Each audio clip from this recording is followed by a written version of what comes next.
Hello everyone, welcome back to the channel. Discuss करेंगे आज हम हिंदी व्याकरण के लिए वीडियो रहेगा। बहुत ही इंपॉर्टेंट टॉपिक के साथ हम लोग ये वीडियो स्टार्ट कर रहे हैं और टॉपिक है हमारा आज का अलंकार। अलंकार को जानेंगे, सारे इसके भेद के बारे में जानेंगे, क्या होता है अलंकार। दो पार्ट्स में मैंने इस वीडियो को डिवाइड किया है। पार्ट 1 रहेगी ये वीडियो जो आप देख रहे हैं और इसके बाद जो दूसरी वीडियो आएगी वो रहेगी पार्ट 2। दोनों ही वीडियो अलंकार के लिए रहेंगी। C TET, UP TET, super TET, जहां पर भी हिंदी पूछा जाता है सभी एग्जाम्स के लिए वीडियो बहुत ही इंपॉर्टेंट है, चाहे वो उत्तराखंड टेट हो और यूपी जूनियर टीचर एग्जाम जो अभी आने वाला है उसके लिए बहुत ही महत्वपूर्ण रहेगी, क्योंकि अलंकार वाला जो टॉपिक है ये बहुत सारे क्वेश्चंस लेके आता है सभी एग्जाम्स में। तो वीडियो को लास्ट तक जरूर देखना। स्टार्ट करते हैं अपनी वीडियो। टेलीग्राम पर ज्वाइन नहीं किया तो पीडीएफ वहां मिल जाएगा टेलीग्राम पर, और चैनल पर नए हो तो सब्सक्राइब करके बेल आइकन को जरूर प्रेस कर लें। वीडियो में एक बार लास्ट तक बने रहना, देखना है टॉपिक एकदम क्लियर होता चला जाएगा। स्टार्ट करेंगे। आज का टॉपिक रहेगा हमारे पास अलंकार। तो अब अलंकार क्या है इसके बारे में हम जानेंगे। अलंकार कितने प्रकार के होते हैं इस वीडियो लेक्चर में हम ये जानेंगे। उसमें से एक प्रकार को आज इस वीडियो लेक्चर में खत्म कर देंगे हम, और दूसरे जो प्रकार है वो नेक्स्ट पार्ट में हम पढ़ेंगे। बात क्लियर हुई भाई? जो भी कमेंट है वो हम कमेंट डाउन कर देना, जो भी क्वेश्चंस रह जाएंगे उसको हम नेक्स्ट वीडियो में ले लेंगे। तो वीडियो को ज्यादा से ज्यादा शेयर करना अगर पसंद आ जाए तो। स्टार्ट करेंगे अपना वीडियो। अलंकार क्या होता है? देखिए, अलंकार को अगर हम दो भागों में तोड़ के देखें तो अलंकार का मतलब होता है अलम जमा कार। ये दो शब्दों के योग से मिलकर बना होता है। अलम का मतलब क्या होता है? जो किसी भी चीज की शोभा बढ़ाते हैं, और कार का मतलब करने वाला। ठीक है, अलम मतलब शोभा, कार मतलब करने वाला। यानी किसी भी, जैसे काव्य की बात करें हिंदी में तो काव्यों की जो शोभा बढ़ाते हैं वो क्या कहलाते हैं? अलंकार कहलाते हैं। जैसे स्त्रियों की शोभा कौन बढ़ाता है? गहने, उनके आभूषण बढ़ा उनकी शोभा बढ़ाते हैं। उसी प्रकार से हिंदी में काव्यों की शोभा बढ़ाने के लिए किसका इस्तेमाल करते हैं? हम अलंकार का इस्तेमाल करते हैं। यहां से बात क्लियर हो गई होगी। अलंकार दो शब्दों से मिलकर बना है, अलम जबाकार। अलम का मतलब होता है शोभा, ठीक है, और कार का मतलब होता है करने वाला, यानी कि शोभा को बढ़ाने वाला। तो परिभाषा से समझते हैं अब। अलंकार का जो शाब्दिक शब्द होता है उसको हम क्या बोलते हैं? आभूषण। ठीक है, और काव्य की शोभा बढ़ाने वाले को हम क्या बोलते हैं? अलंकार। तो आचार्य रामचंद्र शुक्ल ने क्या कहा है भाई? आचार्य रामचंद्र शुक्ल बोलते हैं अलंकार के लिए, कथन की रोचक, सुंदर और प्रभावपूर्ण प्रणाली जो है अलंकार है। क्या कहते हैं ये? कि किसी भी कथन को कहने में, उसको सुंदर बनाने में, उसको प्रभावपूर्ण बनाने में किस चीज का योगदान होता है? वो योगदान है अलंकार का। इसलिए हम अलंकार पढ़ते हैं हिंदी में। बात क्लियर हुई? नेक्स्ट देखते हैं, गुण और अलंकार में यह अंतर होता है कि गुण सीधे रस का उत्कृष्ट होता है और अलंकार जो है सीधे रस का उत्कृष्ट नहीं होता है। आचार्य वामन के अनुसार अलंकार क्या है भाई? अलंकार ही सौंदर्य है। आचार्य वामन कहते हैं अलंकार ही खूबसूरती है, सौंदर्य है। बात क्लियर हुई? केशव दास के अनुसार क्या है? भूषण भिन्न विराज ही कविता विनीता में। तो ये बोलते हैं भाई कि जो अलंकार है वो शोभा बढ़ाएगा किसी भी चीज की और वाक्य को प्रभावपूर्ण बनाएगा, तो इसलिए हम अलंकार पढ़ते हैं। तो ये हुई अलंकार के संक्षिप्त विवरण। अब देखते हैं अलंकार के प्रकार। तो देखिए, अलंकार जो है दो भागों में विभाजित किया गया है, यानी कि दो प्रकार होते हैं अलंकार के। पहला प्रकार है हमारे पास शब्द अलंकार और दूसरा भाग है इसका हमारे पास अर्थालंकार। बात क्लियर हुई? पहला क्या है हमारे पास? शब्द अलंकार, और दूसरा क्या है? अर्थालंकार। तो दोनों को पढ़ेंगे हम। इस वीडियो में जो पढ़ेंगे वो है हमारे पास शब्द अलंकार, और नेक्स्ट वीडियो में हम देखेंगे अर्थ अलंकार, और इनके सारे पार्ट्स को भी कवर करते चलेंगे विद एग्जांपल्स। आपको एक ही बार में क्लियर हो जाएगा। तो स्टार्ट करते हैं फर्स्ट शब्द अलंकार की। शब्द अलंकार क्या होते हैं? जहां अलंकार का सौंदर्य शब्दों में निहित हो वहां शब्द अलंकार कहते हैं। क्या मतलब है? यानी कि शब्द के माध्यम से जब हम अलंकार को प्रस्तुत करते हैं। बात समझ में आ रही है? देखो, शब्द, किसी भी पंक्ति में हम शब्दों के माध्यम से जब उसकी पंक्ति की सुंदरता को बढ़ाते हैं तो हम उसको क्या बोलते हैं? शब्द अलंकार बोलते हैं। अगर हम बात करें अर्थ अलंकार की तो थोड़ा सा यही समझ लेते हैं। अर्थ के माध्यम से, यानी कि किसी भी पंक्ति में हम अर्थ के माध्यम से, उसके अर्थ, पंक्ति के निकलने वाले अर्थ के माध्यम से जो हम उसमें सौंदर्य उत्पन्न करेंगे तो वो क्या कहलाएगा? अर्थ अलंकार कहलाएगा। बात क्लियर हो गई होगी। अब देखते हैं शब्द अलंकार के कितने भाग होते हैं भाई? शब्द अलंकार चार भाग में डिवाइड किया गया है। पहला आता है हमारे पास अनुप्रास अलंकार, दूसरा आता है हमारे पास यमक अलंकार, तीसरा श्लेष, और चौथा वक्रोक्ति अलंकार। भाई चारों के चारों बहुत इंपॉर्टेंट है। यहाँ इस वीडियो लेक्चर में हम ये चारों अलंकार कवर करने वाले हैं, तो वीडियो को लास्ट तक देखना, बहुत ही यूजफुल वीडियो रहेगी आप लोगों के लिए। मुझे बार बार बोलना पड़ता है, क्योंकि काफी लोग इस चीज को मिस कर जाते हैं। ठीक है, अब स्टार्ट करते हैं भाई हम अपना अनुप्रास अलंकार की। अनुप्रास अलंकार क्या होता है, बढ़ते हैं आगे। अनुप्रास अलंकार, अब अनुप्रास अलंकार देखिए, अनुप्रास अलंकार के बारे में बात हो रही है जहां पर किसी भी वर्ण की आवृत्ति, ध्यान से सुनना, जहां पर किसी भी वर्ण की आवृत्ति दो या दो से अधिक बार हो, वहां कौन सा अलंकार होगा भाई, अनुप्रास अलंकार होगा। आप सभी लोगों ने 10th 12th में अपना पढ़ा होगा, लेकिन अब इसको एक विस्तृत रूप में पढ़ेंगे हम, जिससे एक ही बार में चीजें क्लियर हो जाए कि जहां पर किसी वर्ण की आवृत्ति दो या दो से अधिक बार होती है, वहां कौन सा अलंकार आएगा भाई, अनुप्रास अलंकार आएगा। अब इसको एक एग्जाम्पल के थ्रू से समझेंगे, देखते हैं एग्जाम्पल क्या बोलता है। जैसे मुदित महीपति मंदिर आए, सेवक सचिव सुमंत बुलाए। तो यहां पर देखिए, यहां पर मां वर्ण की आवृत्ति बार बार हो रही है। मुदित मां, महीपति मंदिर आए, सेवक सचिव सुमंत बुलाए। ठीक है, तो यहां किसकी आवृत्ति बार बार हो रही है, मां वर्ण की आवृत्ति बार बार हो रही है भाई। तो यहां पर कौन सा अलंकार आ गया आपके पास, अनुप्रास अलंकार आ गया आपके पास। कौन सा अलंकार आया, अनुप्रास अलंकार। बात क्लियर। नेक्स्ट देखते हैं, मधुर मधुर मुस्कान मनोहर, मनुज वेश की उजियाला। अब देखिए यहां पर मां आ गया, यहां पर मधुर में मां आ गया, मुस्कान में मां आ गया, मनोहर में मां आ गया। तो एक ही वर्ण की बार बार पुनरावृत्ति हो रही है। यहां मनुज में फिर मां आ गया, तो ये कौन सा अलंकार हुआ आपका, ये हुआ भाई अनुप्रास अलंकार। ठीक है, इसको आप इस तरीके से पहचानिएगा, जहां पर एक ही वर्ण की आवृत्ति का मतलब होता है दोहराना। एक वर्ण बार बार आपकी एक पंक्ति में आ रहा है तो उसको हम बोलेंगे अनुप्रास अलंकार। कालंदी कूल कदम्ब की डरनी, तो का वर्ड आ गया, यहाँ पे का वर्ण आ गया है अलग, कदम में भी का आ गया, की में भी का आ गया, तो यहाँ कौन सा अलंकार हुआ, यहाँ हुआ आपका अनुप्रास अलंकार। क्लियर हो गया होगा। नेक्स्ट बढ़ेंगे अब हम अनुप्रास अलंकार के भेद। तो देखिए अनुप्रास, यहां से क्वेश्चन बनने लगे हैं। हम पहले अनुप्रास अलंकार पूछ लेता था, अब यहाँ पर अनुप्रास अलंकार के भेद भी पूछता है। तो इन भेदों को अभी हमें पढ़ना है। पहला जो भेद आता है हमारे पास वो आता है छे का अनुप्रास। दूसरा जो भेद आता है वो आता है वृत्त्या अनुप्रास। तीसरा लाटा अनुप्रास। चौथा अनंत अनुप्रास। पांचवा श्रुत्या अनुप्रास। तो इन सभी के सभी को समझेंगे, एक ही बार में डाउट को क्लियर कर देंगे भाई क्या है इन पांचों अलंकार के, जो अनुप्रास अलंकार के पांच भेद हैं। कौन कौन से भेद हुए, छे का अनुप्रास हुआ आपके पास, वृत्त्या अनुप्रास हुआ, लाटा अनुप्रास हुआ, अत्यंत अनुप्रास हुआ, श्रुत्यानुप्रास हुआ। तो ये हो गए हमारे पांच भेद। किसके हुए ये भेद, अनुप्रास अलंकार के। अभी हम अलंकार के कौन से भाग में चल रहे हैं, शब्द अलंकार में चल रहे हैं, जिसमें हम पहला पार्ट क्या देख रहे हैं, पहला पार्ट देख रहे हैं अनुप्रास अलंकार। तो अब अनुप्रास अलंकार के भेद, पहला भेद आता है हमारे पास छे का अनुप्रास। अब देखिए छे का अनुप्रास क्या होता है, इसको समझते हैं। जहां अनेक व्यंजनों की स्वरूप और क्रम से एक बार आवृत्ति होती है, वहां छे का अनुप्रास होता है। तो देखिए ये अनुप्रास के हम भेद पढ़ रहे हैं, तो इसमें हमें डिस्टिंग्विश कैसे करना है, यानी कि कैसे हम पता लगाएंगे कौन सा भेद है। आवृत्ति तो बार बार होगी, लेकिन हर किसी का एक नियम होगा कि किस तरीके से होगी। तो छे का अनुप्रास में क्या होता है, जहां पर कोई भी वर्ण एक बार स्वतः आए और दूसरी बार उसका पुनरावृत्ति हो। समझ में आ रही, एक वर्ण स्वतः आए और दूसरी बार उसकी पुनरावृत्ति हो, वहां पर आपका कौन सा अनुप्रास आएगा, छे का अनुप्रास आएगा। अब जैसे एक एग्जाम्पल के थ्रू, फॉर एग्जाम्पल से समझते हैं। बंदहु, बंदहु,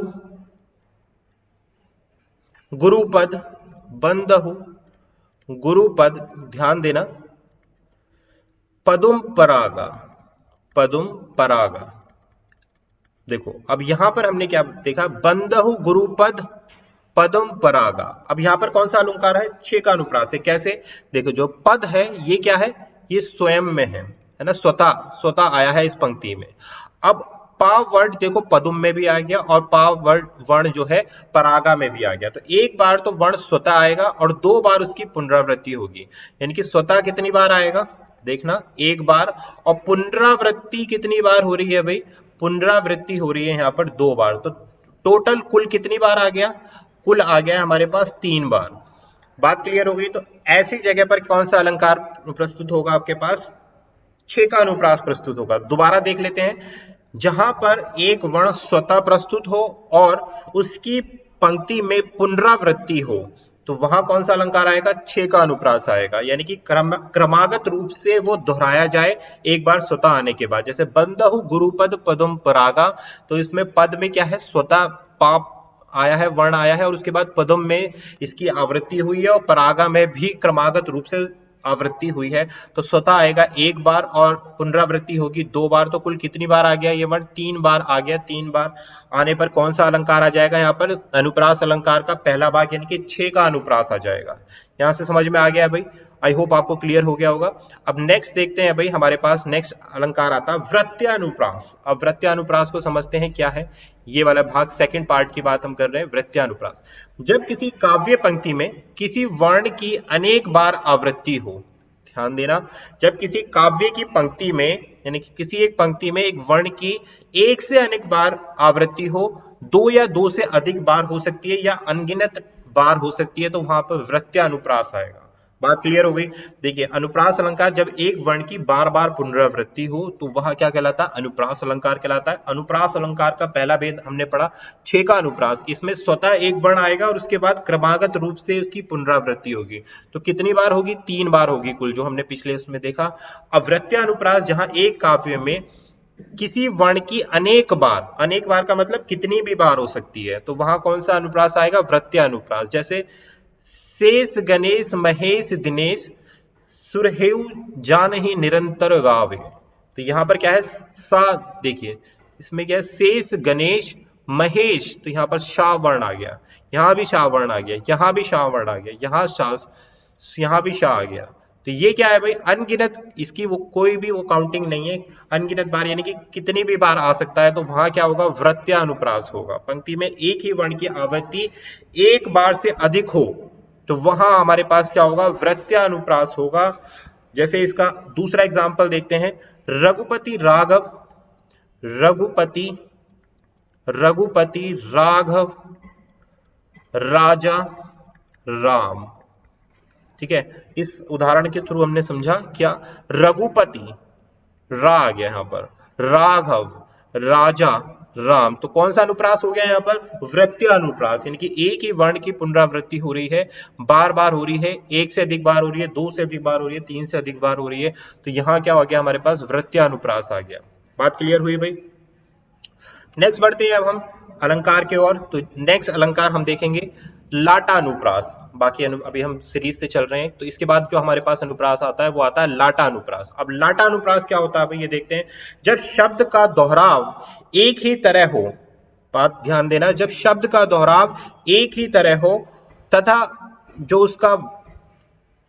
उसकी आवृत्ति है, उस वाक्य की खंड की आवृत्ति है, यानी कि तात्पर्य यह है, दोबारा से समझते हैं इसको, जब एक शब्द का दोहराव एक ही तरह से हो तथा थोड़ा सा उसके उच्चारण में थोड़ा सा यानी कि उसके लिखने में थोड़ा सा अंतर हो, तो वहां कौन सा अनुप्रास होता है, वहां लाटानुप्रास होता है। दोबारा समझते हैं भाई, एक शब्द की पुनरावृत्ति होगी, समझना, वाक्य खंड में एक शब्द की आवृत्ति होगी, लेकिन उसका भाव अलग होगा। एक सेंटेंस में, एक वाक्य में, समझते हैं यहां से, एक वाक्य में एक शब्द देखिए दो बार प्रयुक्त, मतलब दो बार प्रयुक्त हो जाएगा, लेकिन उसका भाव जो होगा ना वो अलग अलग होगा। तो यहां से हमें समझना, तो वहां थोड़ा सा अंतर हो जाए तो वहां क्या होता है, लाटानुप्रास होता है। जैसे समझते हैं, पूत कपूत, पूत कपूत तो का धन संचय। ध्यान देना भाई, क्या कह रहे हैं यहां पर, पूत कपूत तो का धन संचय। आगे देखते हैं, पूत सपूत, पूत सपूत तो का धन संचय, तो का धन संचय। बात क्लियर हुई। तो देखिए यहां पर कौन सा अनुप्रास आ रहा है हमारे पास, लाटानुप्रास। तो यहां कौन सा शब्द है, पूत, और यहां कौन सा शब्द है, यहां भी पूत है। तो दोनों पंक्तियों में शब्द समान है, लेकिन इनका भाव अलग है। भाव की बात कर रहा हूं मैं, अर्थ की बात नहीं कर रहा हूं, वो फिर दूसरा अलंकार हो जाएगा, वो यमक अलंकार हो जाएगा। अगर हमने एक ही शब्द के एक से ज्यादा अर्थ निकाल दिए तो वो क्या हो जाएगा, यमक अलंकार हो जाएगा, वो अनुप्रास अलंकार नहीं रहेगा। यहां क्या है, हम कह रहे हैं लाटानुप्रास। लाटानुप्रास में क्या है कि जो लिखने में जब थोड़ा सा परिवर्तन हो जाए तब हमारे पास क्या आता है, लाटानुप्रास आता है। यानी कि एक ही शब्द को लिखने में भाव परिवर्तन करते हैं, जैसे पूत कपूत और यह क्या, पूत सपूत। तो ये दोनों वर्ड दोनों भाव अलग कर रहे हैं इन दोनों सेंटेंस का। आगे बढ़ते हैं, देखिए, वही मनुष्य है जो मनुष्य के लिए मरे। इन पंक्तियों को देखते हैं, वही मनुष्य है, वही मनुष्य है जो मनुष्य के लिए मरे, जो मनुष्य के लिए मरे। ठीक है, अब इसमें क्या हो रहा है, भाव में जो परिवर्तन हो रहा है, भाव में जो परिवर्तन हो रहा है शब्द की वजह से, तो वहां पर हमारे पास कौन सा अलंकार आएगा, वहां पर हमारे पास अलंकार आएगा लाटानुप्रास। लाटानुप्रास आएगा, वही मनुष्य है। तो देखिए यहां पर क्या है, मनुष्य, और जो मनुष्य के लिए मरे। तो दोनों दोनों पंक्तियों में देखो, मनुष्य वही है जो दूसरे मनुष्य के लिए मरे। तो मीनिंग क्या है, मीनिंग एक ही है लेकिन भाव अलग है, भाव में दोनों पंक्तियों में अलग है। और समझते हैं, रोको मत, रोको मत जाने दो, रोको मत जाने दो। दूसरा सेंटेंस, रोको मत जाने दो। अब देखना यहां पर दोनों ही सेंटेंस में, यहां हमने रोको मत के बाद कोमा लगाया है, यहां रोको मत जाने दो और यहां रोको मत जाने दो। तो क्या हो रहा है यहां पर देखो, इस इन शब्दों की वजह से भाव में परिवर्तन हो रहा है। तो यहां कौन सा अनुप्रास होगा, लाटानुप्रास। राम हृदय जाकर नहीं विपति सुमंगल ताही, राम हृदय जाके नहीं विपति सुमंगल ताही। तो देखिए यहां पर भी क्या हो रहा है, राम हृदय जाकर नहीं। तो यहां ये जो राम हृदय है वो जाकर नहीं शब्द के साथ में मिलकर भाव में परिवर्तन कर रहा है, और यहां भी राम हृदय जाके नहीं विपति सुमंगल ताही। बात क्लियर हो गई। तो ये हो गया लाटानुप्रास। इसके बाद हम बढ़ेंगे आगे। नेक्स्ट अलंकार है हमारे पास अनंत्यानुप्रास। अनंत्या का मतलब होता है अंत में जो होता है, अंत में जो होता है, यानी कि अंत, अंत पद जो समान होता है उसमें हम बोलते हैं अनंत्यानुप्रास। यानी कि जिस पंक्ति में अंत का वर्ण अथवा अक्षर समान हो, जिस पंक्ति में अंत का वर्ण और अंत का अक्षर समान हो, इसलिए क्या लगाया यहाँ पर, अंत्यानुप्रास लगाया है। जहां पंक्ति में एक ही स्वर और एक ही व्यंजन की आवृत्ति हो, वहां क्या होता है, अंत्यानुप्रास होता है। इसको मैंने बहुत आसान शब्दों में बता दिया है कि जहां पर पंक्ति में एक ही वर्ण और एक ही अक्षर समान हो अंत में, जैसे रघुकुल रीति सदा चली आई, प्राण जाए पर वचन न जाई। अब देखिए यहां पर क्या था, रघुकुल रीति सदा चली आई, ये अंत का वर्ण था हमारे पास। प्राण जाए पर वचन न जाए, यानी कि एक राइमिंग सी जो हो जाती है ना, जो तुकबंदी हो जाती है, तो वहां कौन सा अलंकार आता है हमारे पास, वहां अलंकार आता है हमारे पास अनंत्यानुप्रास आता है। बात क्लियर हुई भाई। मेरे मन के मीत मनोहर, तुम हो प्रियवर मेरे सहचर।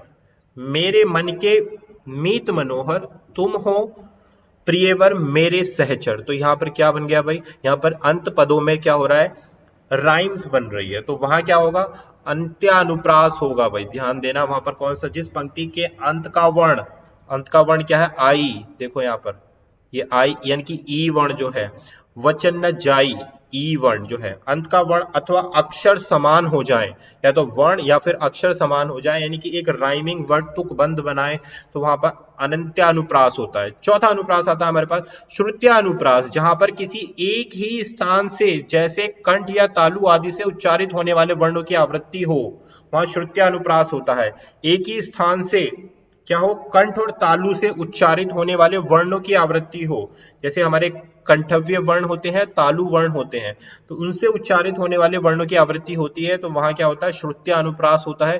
तुलसीदास सीदत निषेदिन देखत तुम्हारी निठुराई। अब यहां क्या हो रहा है भाई, यहां पर देखो ता और सा, ये कैसे वर्ण है, दंतव्य वर्ण है। अब इनकी आवृत्ति हो रही है, तुलसीदास है ना, ता वर्ण की आवृत्ति हो रही है, सा वर्ण की आवृत्ति होती है, सा की यहां हो रही है, सा की यहां हो रही है, ता की यहां हो रही है, ता की यहां हो रही है। तो ये क्या हो गया भाई, ये हो गया दंतव्य वर्ण हो गया, या फिर कंठ वर्ण आ सकते हैं, या फिर तालु वर्ण आ सकते हैं। तो ऐसे में क्या होता है भाई, श्रुत्यानुप्रास होता है ऐसी जगह पर। तो हमने देख लिए कितने प्रकार, 5 प्रकार देख लिए हैं भाई।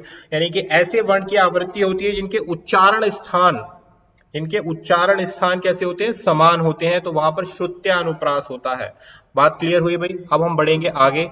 ये थे हमने अनुप्रास अलंकार के 5 भाग देखे। अब देखते हैं यमक अलंकार क्या होता है भाई। अब यमक अलंकार को समझेंगे। अनुप्रास अलंकार हम समझ चुके हैं, जहां पर एक ही वर्ण की आवृत्ति होती है, उसके हमने 5 भाग देख लिए। पहला देख लिया छे का अनुप्रास, दूसरा देख लिया हमने वृत्त्यानुप्रास, तीसरा हमने देखा लाटा अनुप्रास, चौथा हमने देखा अनत्यानुप्रास और पांचवा हमने देखा श्रुत्या अनुप्रास। तो ये हो गए हमारे 5 भाग, पांचों के मैंने एग्जाम्पल से समझाया है आपको।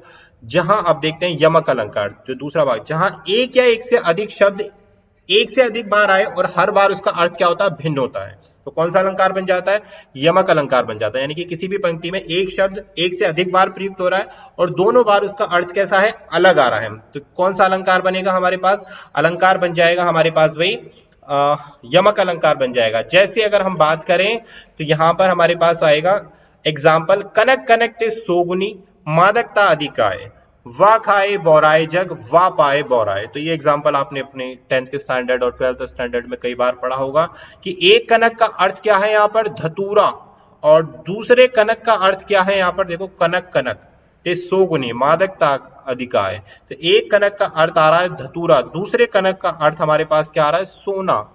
तो दोनों एक ही शब्द है, 2 बार प्रयुक्त हुए और दोनों बार इसके अर्थ भिन्न आए हैं। ठीक है। जेते तुम तारे तेते नव में न तारे। तो यहां पर क्या है भाई, 2 शब्द, जो तारे शब्द है 2 बार प्रयुक्त हुआ है और दोनों बार, एक बार तारे शब्द का अर्थ क्या है, उदार किया, और तारे शब्द का अर्थ क्या, सितारे। तो यहां पर कौन सा अलंकार हुआ भाई, यमक अलंकार। ध्यान रखना, एक शब्द जो है 2 बार प्रयुक्त होगा, 2 बार प्रयुक्त होगा और उसके दोनों बार जो है मीनिंग डिफरेंट आएंगे, तो क्या होगा, यमक अलंकार होगा। इस चीज को अच्छे से ध्यान रखना। यमक का मतलब भी क्या होता है, अगर और दूसरे शब्दों में बनाओ, यमक का मतलब होता है युग्म, युग्म प्लस जोड़ा, युग्म या जोड़ा, यानी कि जो पेयर होते हैं 2 बार, कनक कनक जैसे ये हो गया, युग्म बना रहे हैं ना, पेयर बना रहे हैं, तो इसको हम यहाँ कौन सा अलंकार आएगा हमारे पास, यमक अलंकार आएगा। एक और एग्जाम्पल लेते हैं, सजना सजना है मुझे, सजना है मुझे सजना के लिए, सजना है मुझे सजना के लिए। तो देखो इस सेंटेंस में कौन सा अलंकार है भाई, यमक अलंकार है। कैसे, यहां जो वर्ड सजना यूज हुआ है, एक बार सजना यहां यूज हुआ है, एक बार सजना यहां यूज हुआ है। तो इस सजना का मतलब क्या है भाई, सजना का मतलब है श्रृंगार करना। ठीक है, सजना का मतलब यहां पर क्या है, श्रृंगार करना। इस सजना का मतलब क्या है, इसका मतलब है जो प्रियतम या फिर पति, अपने पति के लिए या प्रियतम के लिए। तो दोनों शब्द क्या हो गए, एक समान थे लेकिन अर्थ इनके क्या आए, भिन्न आए हैं। दूसरा और सेंटेंस देखते हैं, घनघोर घटा का घमंड घटा। ये भी आपने सुना होगा उदाहरण, बहुत अच्छा उदाहरण है। घनघोर घटा का, इसको भी लिख लेते हैं और समझते हैं। घनघोर घटा का घमंड घटा, क्या बोल रहे हैं भाई, घनघोर घटा का घमंड घटा, घमंड घटा। ठीक है, अब इसमें क्या है, घटा घटा आ रही है, घटा घटा आ रही है, एक बार घटा यहां आई है, एक बार घटा यहां पर आई है। तो एक बार जो घटा, पहले वाले जो घनघोर घटा का मतलब है जो बादल होते हैं, और घटा का मतलब होता है कम होना, है ना, कम होना। बात क्लियर हुई। घनघोर घटा यानी कि जो बादल आते हैं, और घमंड घटा मतलब उसका घमंड जो है कम हो गया है। तो घटा शब्द 2 बार प्रयुक्त हुआ और दोनों बार इसके अर्थ भिन्न हुए, तो कौन सा अलंकार आ गया हमारा, यमक अलंकार। आई होप आप सब इसको दोबारा से नहीं बोलेंगे। 3 बेर खाती थी वो 3 बेर खाती है ना। तो ये भी, बेर का मतलब क्या होता है, बेर का मतलब होता है, एक बेर का मतलब आता है यहाँ पर जो हमारा फल होता है, और दूसरे बेर का मतलब आता है समय। तो अलंकार कौन सा हुआ, यमक। नेक्स्ट बढ़ते हैं हम तीसरे अलंकार की तरफ। अपना तीसरा अलंकार जो शब्द अलंकार का तीसरा भाग है, श्लेष अलंकार। अब श्लेष अलंकार का अर्थ क्या होता है, चिपका हुआ, है ना, चिपका हुआ, यानी कि शब्द एक और अर्थ अनेक। यमक अलंकार में क्या हो रहा था, एक शब्द की पुनरावृत्ति 2 बार हो रही थी और दोनों बार उसके अर्थ भिन्न थे। डिस्टिंग्विश समझना है हमें। श्लेष अलंकार में क्या हो रहा है, चिपका हुआ, यानी कि एक शब्द प्रयुक्त हो रहा है और उसके अर्थ जो है अनेक निकल रहे हैं। जहां एक शब्द में अनेक अर्थ छिपे हों, अर्थात जब वाक्य में एक शब्द केवल एक बार आए और उस शब्द के 2 या 2 से अधिक अर्थ निकले, तो वहां कौन सा अलंकार आएगा भाई, श्लेष अलंकार आएगा। बात क्लियर हो गई। जैसे रहीमन पानी राखिए बिन पानी सब सून, पानी गए न ऊबरे मोती मानस चून। ठीक है, आप इसको समझते हैं कि क्या बोल रहे हैं ये, रहीमन पानी राखिए बिन पानी सब सून, पानी गए न ऊबरे मोती मानस चून। क्या हुआ यहाँ पर, एक ही शब्द में अनेक अर्थ छिपे हुए हैं। पहले क्या था, एक ही शब्द के अनेक अर्थ आ रहे थे, यानी कि जितनी बार प्रयुक्त हो रहा था उसके उतने अर्थ आ रहे थे। अब यहाँ पर क्या है, एक ही शब्द देखो, पानी शब्द यहाँ इस्तेमाल हुआ, पानी शब्द यहाँ इस्तेमाल हुआ, पानी शब्द यहाँ इस्तेमाल हुआ। शब्द क्या है, एक है, लेकिन अर्थ इसके क्या है, भिन्न है। समझ में आई बात। और समझते हैं किसी और उदाहरण से। देखिए रहीमन, या फिर ऐसे छोटे से सेंटेंस से समझते हैं इसको। मेरे मोती के मानस, मेरे मोती के मानस, तो यहां पर जो शब्द मोती है, तो इस मेरे मोती के मानस, तो ये यहां जो वर्ड मानस है हमारे पास में, यार मैं इसको गलत लिख गया हूं, ये है, उल्टा कर दो इसको, है ना, मेरे मानस के मोती, मेरे मानस के मोती। तो यहां मानस का अर्थ क्या निकल के आ रहा है भाई, मानस का अर्थ होता है, एक बार अर्थ निकल रहा है मानसरोवर। क्या अर्थ निकल रहा है, अर्थ निकल रहा है हमारे पास मानसरोवर। श्लेष अलंकार में चल रहे हैं, मानस का अर्थ हो रहा है हमारे पास मानसरोवर। दूसरी बार हमारे पास अर्थ क्या निकल के आ रहा है, मनुष्य का मन, मनुष्य का मन। बात क्लियर हुई। तो यहां पर मानस के दो मीनिंग निकल के आए, तो वहां क्या अलंकार हुआ हमारे पास, हो गया अलंकार श्लेष अलंकार। बात क्लियर हुई। अब हम आगे बढ़ेंगे, तो श्लेष अलंकार यहां से पूरा हुआ। आगे बढ़ेंगे हम नेक्स्ट अलंकार, जैसे इसके और एग्जांपल हैं। देखो यमक और श्लेष में एक बार नोट डाउन कर लो, यमक और श्लेष में क्या हमारे पास डिस्टिंग्विश है वो हम देखते हैं। यमक अलंकार और श्लेष अलंकार में अंतर मैंने अभी बताया था। यमक में एक शब्द अनेक बार प्रयुक्त होकर भिन्न भिन्न अर्थ देता है, तो वहां यमक अलंकार हो गया है। श्लेष में एक जो शब्द होता है एक ही बार आता है, परंतु उसके अर्थ अनेक निकलते हैं। जैसे पानी गए ना उबरे मोती मानस चून, पानी गए ना उबरे मोती मानुष चून, तो यहाँ पर कितने वर्ड दे रहा है, पानी जो है अलग अलग भिन्न भिन्न जगह प्रयुक्त किया जा रहा है। एक ही शब्द तो श्लेष अलंकार, और बार बार जो प्रयुक्त हो रहे हैं और अर्थ अलग अलग दे रहे हैं। एक शब्द अनेक बार प्रयुक्त होकर भिन्न भिन्न अर्थ देता है, और यहां पर श्लेष में क्या होता है, एक शब्द जो है एक बार प्रयुक्त होकर अलग अनेक अर्थ देता है, उसके अर्थ अनेक निकलते हैं, तो वहां क्या हो जाएगा, श्लेष अलंकार हो जाएगा। नेक्स्ट बढ़ते हैं वक्रोक्ति अलंकार। तो देखिए वक्रोक्ति में क्या होता है, जहां किसी बात पर वक्ता और श्रोता की किसी उचित पंक्ति के संबंध में अर्थ और कल्पना जो है भिन्नता का आभास होता है, वहां वक्रोक्ति अलंकार होता है। इंपॉर्टेंट है भाई, ये क्या कह रहे हैं कि भाई हम सेंटेंस कुछ कहते हैं और सामने वाला मीनिंग कुछ और उसका निकाल लेता है, कि मैंने सेंटेंस कुछ और कहा और सामने वाला उसको कुछ अलग भाव में ले रहा है, तो वहां कौन सा अलंकार होगा, वक्रोक्ति अलंकार होगा। जैसे को तुमको इत आए कहां, घनश्याम है तो कितहु बरसे। तो यहाँ पर भगवान कृष्ण द्वारा अपने नाम राधा जी को बताया गया, तो घनश्याम नाम को राधा जी बादल समझती हैं और कहती हैं बरसों कहीं और जाकर। समझिए क्या कृष्ण जी क्या कर रहे हैं, घनश्याम नाम बता रहे हैं अपना, तो राधा जी इसको समझ रही हैं कि भाई जो घनश्याम नाम को राधा जी क्या समझ रही हैं, बादल समझ रही हैं, तो वो कहती हैं कहीं और जाकर बरसो, यहाँ क्या कर रहे हो। तो ये हुई बात किसकी, वक्रोक्ति अलंकार की, कि सुनते कुछ और है और समझते कुछ और है, यानी कि जो टेढ़ा कथन होता है वो क्या कहलाता है, वक्रोक्ति अलंकार कहलाता है। बात क्लियर हुई। तो यहाँ पर वक्रोक्ति अलंकार आएगा कि जैसे एक टोंट के शब्द में हम बोलते हैं कि खा लिया आज आपने खाना, तो सामने वाला सोचेगा कि भाई ये खाना खाने के लिए बोल रहा है या मुझ पर एक व्यंग कस रहा है। तो ये हुआ वक्रोक्ति। ऐसे वाक्यों में क्या होता है, वक्रोक्ति अलंकार आता है। तो ये था हमारा अलंकार का चौथा रूप। तो आज के इस वीडियो लेक्चर में हम लोगों ने क्या पढ़ा, इस पार्ट वन में, पार्ट वन किसका था, अलंकार के पार्ट वन में हमने शब्द अलंकार पढ़ा है, शब्द अलंकार को पढ़ा है, उसमें शब्द अलंकार पढ़ा है। शब्द अलंकार में हमने इसके 4 पार्ट को पढ़ा है। पहला पार्ट क्या था, रिवाइज कर लेते हैं, अनुप्रास अलंकार। दूसरा था हमारे पास यमक अलंकार।